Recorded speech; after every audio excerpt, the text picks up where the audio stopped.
গড়াই নদীর তীরে জসিমউদ্দিন। জসিমউদ্দিনকে পল্লী কবি বলা। তিনি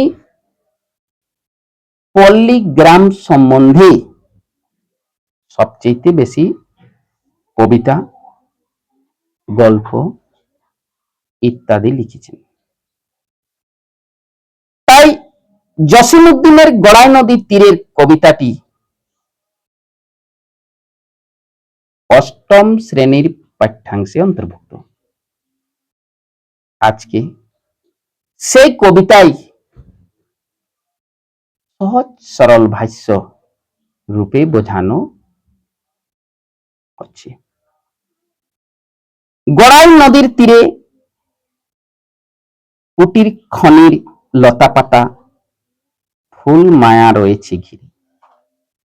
কবি বলতে চাইছেন গড়াই নদীর তীরে কুটির খনি লতাপাতা ফুল মায়ার রয়েছে ঘিরে। তাই এত সুন্দর তার প্রাকৃতিক দৃশ্য যে নদীর তীরবর্তীতে যেন মুগ্ধ করার মতো।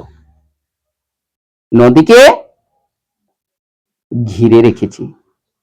বাতাসে হেলিয়া আলোতে খেলিয়া সন্ধ্যা সকালে ফুটে।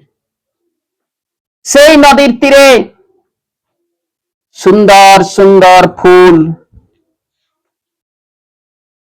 বাতাসে খেলে হাওয়াতে দুলে আর অপরূপ দান করে আমাদের এই বাংলাকে। কবি জসিমউদ্দিন সেই নদীর তীরের অপরূপের কাহিনী কবিতাতে তুলে ধরেছেন। উঠোনের কোণে বুনো ফুলগুলি হেসে হয় কুটি কুটি, মাচানের পরে শিমলতা আর লাউ কুমড়োর ঝাল। বলছে উঠোন বাড়ির বারান্দায় কোন কোণে বুনো ফুলগুলি কি হয় যেন খিলখিলিয়ে কোন ছোট সুন্দর অপরূপ মেয়ে হেসে উঠে, তেমনি হেসে হেসে উঠে।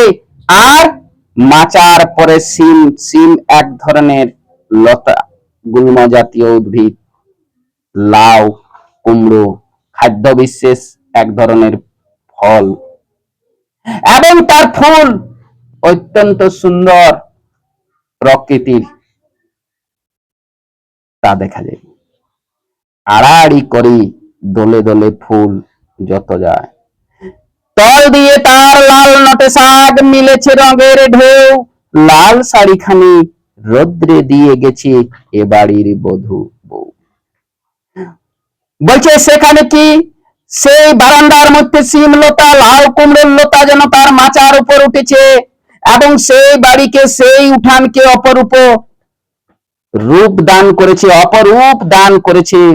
আড়াআড়ি দেখা যায় সেই বাড়ির কি হয় নববধূ বউ, বধূ অর্থাৎ বাড়ির বউরা কত সুন্দর রোদে লাল শাড়ি পেড়ে দিয়েছে,